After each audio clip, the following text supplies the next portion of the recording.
Halo semua, terima kasih sudah mengklik video ini. Pada bagian ini, kakak akan menjelaskan materi tentang respirasi aerob dan juga dilengkapi dengan contoh soal. Selamat menonton! Respirasi seluler ini merupakan proses pengubahan glukosa menjadi energi di dalam sel. Nah, bahannya adalah glukosa ya.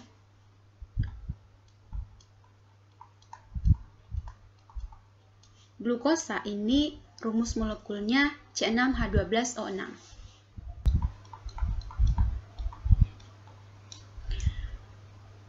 Terus, respirasi seluler ini ada yang menggunakan oksigen dan ada yang tidak menggunakan oksigen.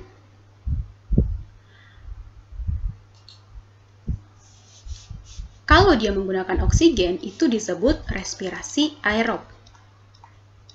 Kalau tidak menggunakan oksigen, disebut respirasi anaerob. Jadi di sini an atau in atau a itu artinya tidak. Oke. Lalu respirasi aerob ini terdiri dari 4 tahap. Tahap yang pertama, glikolisis.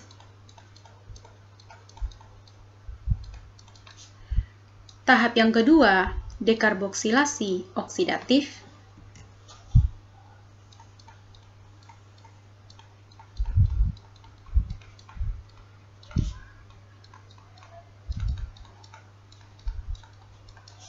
Dan tahap yang ketiga, itu siklus Krebs.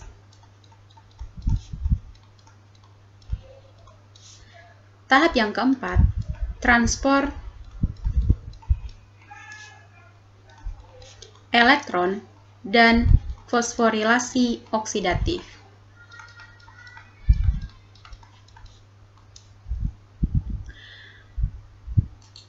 Nah, glikolisis ini terjadinya di sitosol. Sedangkan dekarboksilasi oksidatif dan transport elektron ini terjadi di mitokondria.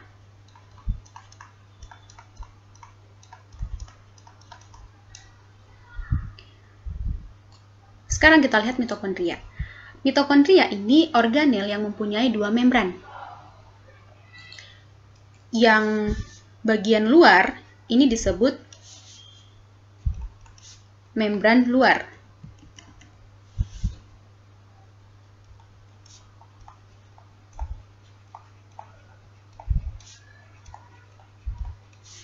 Dan atau kalau dalam bahasa Inggrisnya outer membrane. Dan yang membran dalam, inner membrane, atau pakai bahasa Indonesia aja ya, membran dalam. Lalu di dalam mitokondria ini ada cairan. Cairan ini namanya matriks atau matriks. Nah, jadi anggap aja ini sel, keseluruhan ini sel, ini adalah organel mitokondria, dan di luar ini adalah sitosolnya kan, gitu. Terus respirasi anaerob itu ada 2, ada fermentasi asam laktat dan fermentasi alkohol. Nanti aku akan bahas di video berikutnya tentang respirasi anaerob. Untuk saat ini kita akan bahas dulu respirasi aerob.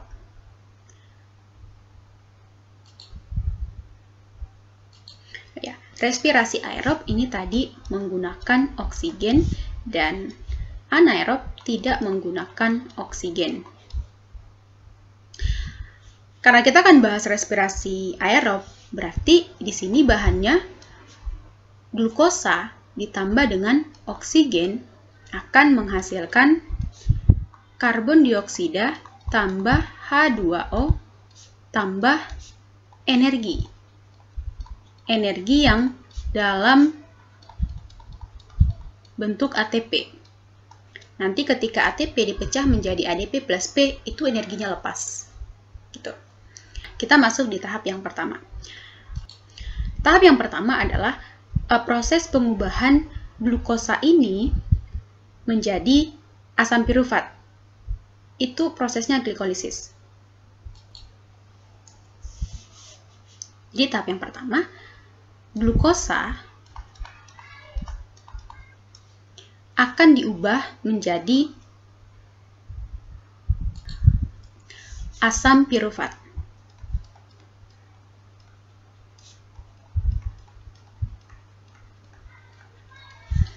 Satu mol glukosa ini akan menghasilkan 2 senyawa asam pirufat. Dan ini tadi prosesnya glikolisis kan. Gliko itu glukosa, lisis itu pecah. Jadi glukosa akan dipecah menjadi asam pirufat.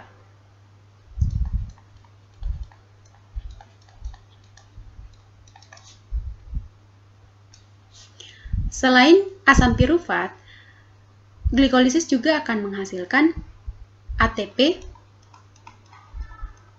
Karena dia 1 mol, maka menghasilkan 2 ATP. Juga dia menghasilkan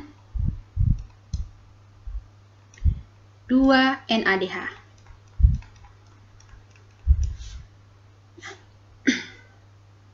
Untuk penjelasan glikolisis, silakan kalian tonton video glikolisis.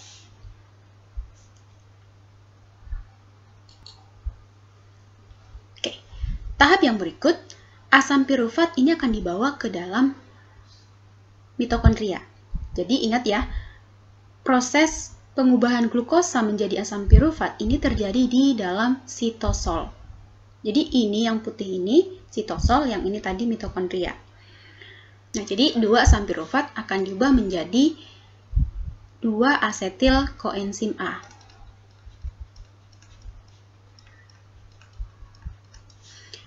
Ini, untuk memperjelas, glukosa kan dia C6H12O6.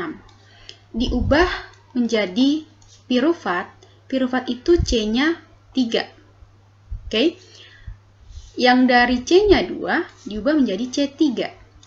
Lalu C3 ini akan dihilangkan satu C-nya sebagai karbon dioksida menjadi asetil koenzim A. Jadi asetil koenzim A di sini mengandung karbon 2.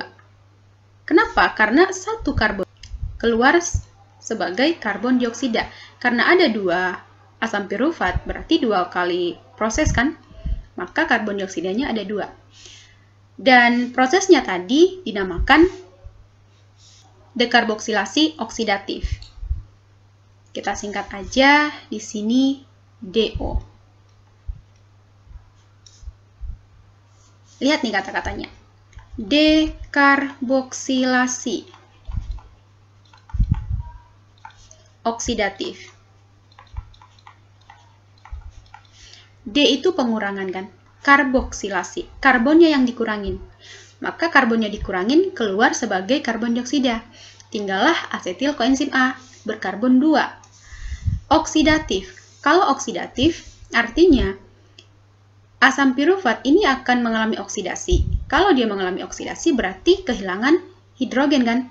Hidrogen itu nanti akan bertemu dengan NAD sehingga membentuk NADH. Nah, jadi di sini dihasilkan juga 2 NADH. Gitu. Setelah udah jadi asetil koenzim A, baru nih masuk ke proses yang selanjutnya, yaitu siklus Krebs. Di siklus Krebs ini, asetil koenzim A akan berikatan dengan asam oksaloasetat membentuk asam sitrat. Makanya, siklus Krebs juga disebut sebagai siklus asam sitrat, karena senyawa yang pertama kali terbentuk adalah senyawa asam sitrat. Nah, di siklus Krebs ini, bahan dasarnya adalah asetil koenzim A, dan nanti dia akan menghasilkan 2 ATP, sebenarnya sih 1 ATP aja. 1 ATP, 3 NADH, dan 1 FADH2, 2 karbon dioksida. Tapi karena dia ada 2 asetil koenzim A, maka dikali 2 kan? Maka hasilnya 2 ATP, 2 FADH, 2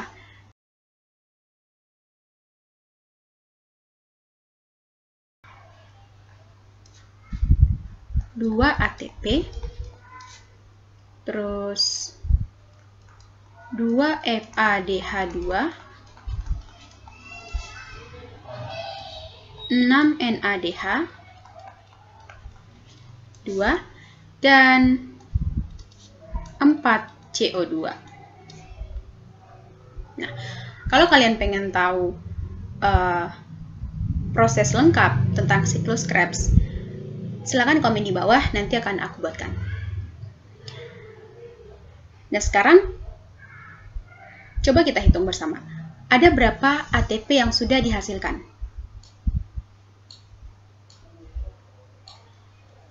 Dua ATP dihasilkan dari proses glikolisis dan 2 ATP dari proses siklus Krebs. Dari 1 mol glukosa ya. Apakah ini cukup untuk memenuhi energi kita setiap hari? Jelas tidak cukup. Maka kita akan mengubah NADH dan FADH ini menjadi ATP lagi. Karena NADH dan FADH ini senyawa berenergi tinggi. Nah, caranya gimana? Yaitu dengan cara mereoksidasi NADH dan FADH2 ini. Itu yang akan kita bahas di transfer elektron dan fosforilasi oksidatif. Transfer elektron ini terjadi di bagian ini, membran dalam mitokondria. Di bagian sini. Oke, kalau dia membran, berarti dia tersusun dari fosfolipid kan? Sekarang kita gambar dulu fosfolipidnya. Nah, ini dia. Jadi kalau bagian membran dalam ini kita perbesar, nanti bentuknya jadi seperti ini. Yang bagian ini fosfat, lipid, maka dikatakan fosfolipid. Yang ini protein, ini juga protein, dan bagian yang ini itu ATP sintasenya. Enzim ATP sintase. Tapi nanti dulu kita bahas. Nah, yang ini protein kompleks 1, protein kompleks 2, ini ubiquinon, ini protein kompleks 3, ini protein kompleks 4. NADH nanti akan direoksidasi menjadi NAD+ kan? Plus H. Lalu, jadi di sini oksigen itu sebagai akseptor elektron dari elektron kan, penerima elektron terakhir. Ini sering sekali muncul di soal-soal. Contohnya gini, penerima atau akseptor elektron terakhir pada respirasi itu apa? Jawabannya adalah oksigen. Oksigen ini akseptor elektron terakhir pada respirasi aerob. Nah, selanjutnya, ketika elektron ini tadi ditransfer, maka matriks mitokondria ini akan memumpahkan H+ keluar. Jadi ada H+ yang terlewat. Di sini ada 4 H+, terus di sini juga ada 4 H+. Di kompleks 4 ada 2 H+. Khusus FADH, karena dia mulainya dari si kompleks 2, maka ketika elektronnya ditransfer ke sini, oksigen, ini akseptor elektron terakhir pada respirasi aerob. Nah, selanjutnya, ketika elektron ini tadi ditransfer, maka matriks mitokondria ini akan memompakan H+ keluar. Jadi ada H+ yang terlewat. Di sini ada 4 H+, terus di sini juga ada 4 H+. Di kompleks 4 ada 2 H+. Khusus FADH, karena dia mulainya dari si kompleks 2, maka ketika elektronnya ditransfer ke sini, kompleks 3, maka dia sama ya, dia akan matriks mitokondria akan memompa 4 H+ ke luar. Di sini juga kompleks 4, 2 H+ dipompa keluar.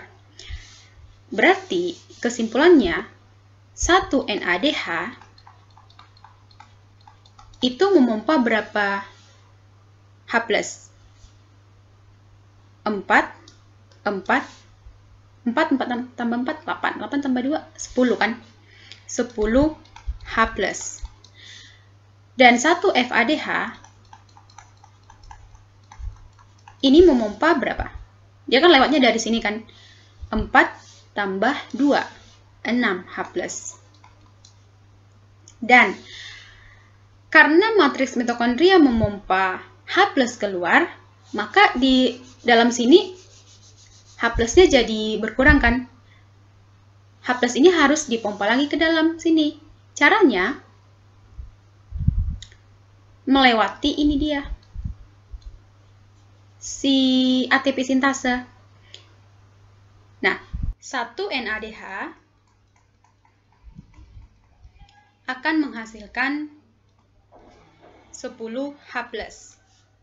Oke, dan untuk menggerakkan ATP sintase dibutuhkan 4 H+.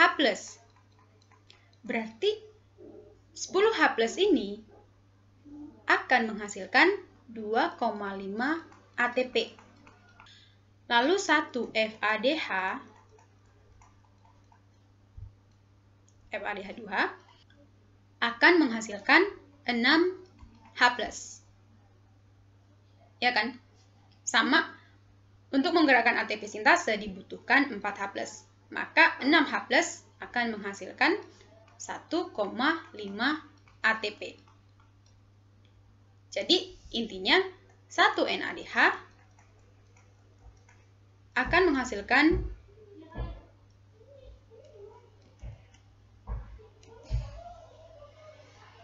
2,5 ATP dan 1 FADH2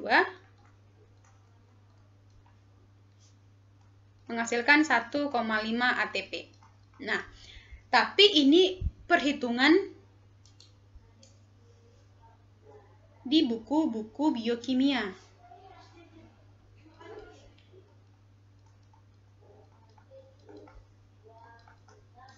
Kalau kalian masih di SMA, biasa di buku-buku SMA, itu mereka masih menggunakan 1 NADH 3 ATP. Dan 1 FADH2 2 ATP. Nah, jadi ini buku SMA. Buku biologi SMA kelas 12. Jadi kalau kalian yang duduk di bangku kuliah sekarang, coba kalian lihat di buku-buku biokimia. Biasanya linear ya. Di buku SMA, 1 NADH menghasilkan 3 ATP dan 1 FADH menghasilkan 2 ATP. Oke. Tadi ada berapa NADH dihasilkan mulai dari glikolisis sampai siklus Krebs? Kita ulang lagi. Di glikolisis, ini dihasilkan 2 ATP, 2 NADH, dan 2 asam pirufat. Tapi kita cuma hitung yang bagian energinya saja dulu. Terus di dekarboksilasi oksidatif, dihasilkan 2 NADH. di siklus Krebs dihasilkan 2 ATP, 2 FADH2, 6 NADH. Nah, sekarang ada berapa jumlah NADH di sini? 2 tambah 2, 4 tambah 6, 10. Berarti ada 10 NADH. 10 NADH, 1 NADH tadi 3 ATP. Kita pakai yang ini ya, kalau untuk anak SMA. Dikali 3, berarti ini menghasilkan 30 ATP. Dan FADH dihasilkan cuma 2 kan, di siklus Krebs saja. 2 FADH kali 2 kan menghasilkan 4 ATP. Maka totalnya ada 34 ATP. Terus ditambah lagi dengan ATP yang udah kita hasilkan di glikolisis dan 2 di siklus Krebs. Berarti ditambah 4 ATP, totalnya keseluruhan 38 ATP. Jadi, 1 molekul glukosa akan menghasilkan 38 ATP.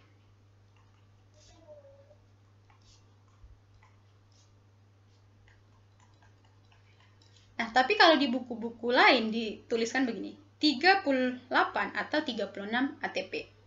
Artinya apa? 36 ini adalah hasil bersihnya, 38 itu hasil kotornya. Maksudnya gimana? Ini kan tadi sel, dan ini mitokondria. Glikolisis itu terjadi di sini, di sitosol kan. Dan hasil dari glikolisis akan menghasilkan pirufat, 2 asam pirufat. Pirufat nanti akan dibawa ke dalam mitokondria untuk diubah menjadi asetil koenzim A dan akan memasuki siklus Krebs. Untuk membawa pirufat ke dalam mitokondria, kita butuh 2 ATP. Maka ATP yang dihasilkan pada glikolisis itulah yang akan digunakan untuk membawa pirufat masuk ke dalam mitokondria. Sehingga 38 yang ini dikurang 2 ATP sehingga menghasilkan 36 ATP. Jadi tadi saya bilang 36 ini hasil bersih dan 38 ini hasil kotor. Gitu. Terus kalau ditanya 3 mol glukosa sama dengan berapa ATP? Gampang ya, 3 dikali 36 atau 38. Lihat aja pilihannya. Kalau menggunakan yang ini tadi, 10 NADH kali 2,5 dan 1 FADH kali 1,5 akan menghasilkan 25 ATP. Ini menghasilkan 3, maka 38. 28, sorry. 28 ditambah dengan ATP yang dihasilkan ini tadi ya, 2 ATP dan 2 ATP dari siklus Krebs. Maka ini tambah 4, jadi hasilnya 32. Sama seperti ini tadi, 2 ATP akan digunakan untuk membawa pirufat masuk ke dalam mitokondria. Maka dikurang 2 sehingga 30. Jadi 1 mol glukosa, kalau kita pakai perhitungan ATP yang di buku-buku biokimia, itu akan menghasilkan 30 atau 32 ATP. Oke, sampai di sini dulu penjelasan tentang respirasi aerob. Kita akan lanjut. Oke, kita bahas soal respirasi secara keseluruhan digambarkan dalam skema di bawah ini. Glukosa, ada glikolisis nomor 1, 2, asetil, 3, siklus Krebs, 4. Dari skema di atas, asam pirufat dan dekarboksilasi asam pirufat adalah bernomor. Nah, kita lihat dulu. Glukosa mengalami proses glikolisis akan menghasilkan asam pirufat tambah 2 ATP dan 2 NADH. Lalu pirufat akan diubah menjadi asetil koenzim A dengan proses dekarboksilasi oksidatif. Asetil koenzim A akan memasuki siklus Krebs. Nah, ini dia akan menghasilkan 2 ATP, 2 FADH, dan 6 NADH. Maka, asam pirufat dan dekarboksilasi oksidatif bernomor ini ya, 1 dan 2. Maka jawabannya A. Oke. Pada proses glikolisis, dari 1 molekul glukosa dihasilkan 2 asam pirufat, 2 NADH, dan 2 ATP. Kita garis bawahi glikolisis, dan 1 molekul glukosa, 2 asam pirufat, 2 NADH, 2 ATP. Selanjutnya, asam pirufat yang dihasilkan dari proses glikolisis akan memasuki tahap. Nah, kalau di sini tadi pirufat akan memasuki tahap dekarboksilasi oksidatif kan. Berarti di sini pirufat yang berada di ini selnya, lalu ini mitokondria. Pirufat ini adanya di sitosol atau sitoplasma, sama aja.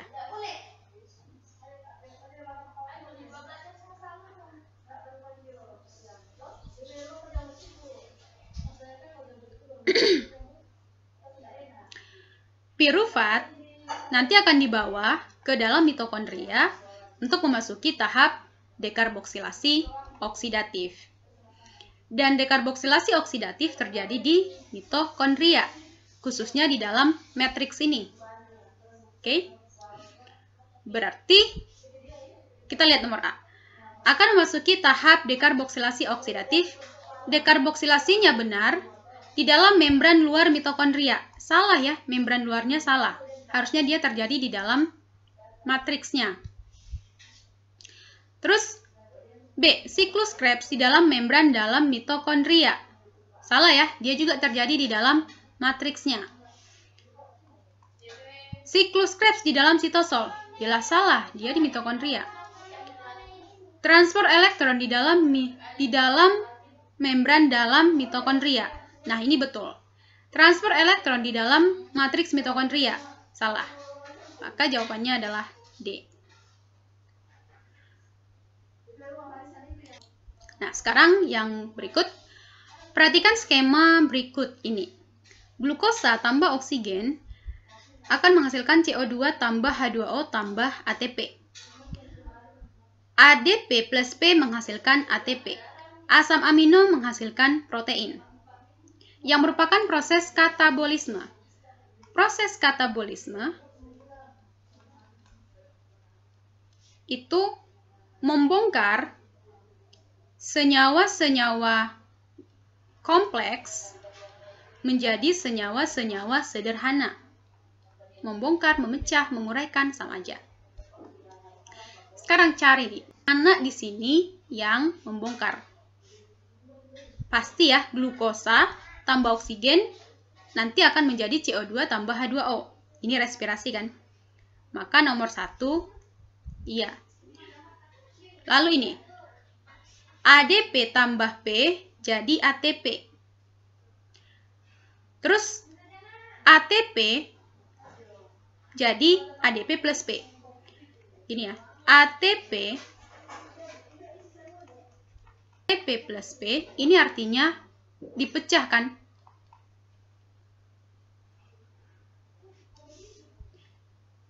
Tapi kalau ADP plus P membentuk ATP.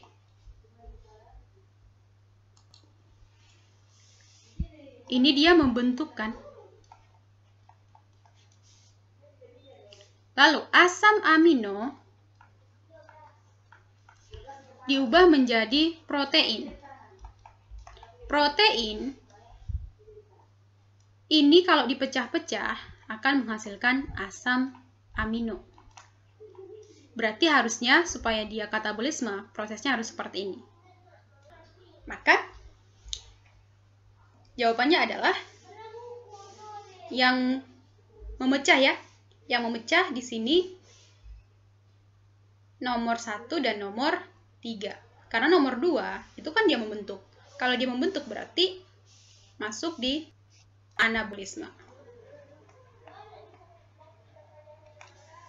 Maka jawabannya 1 dan 3. Oke.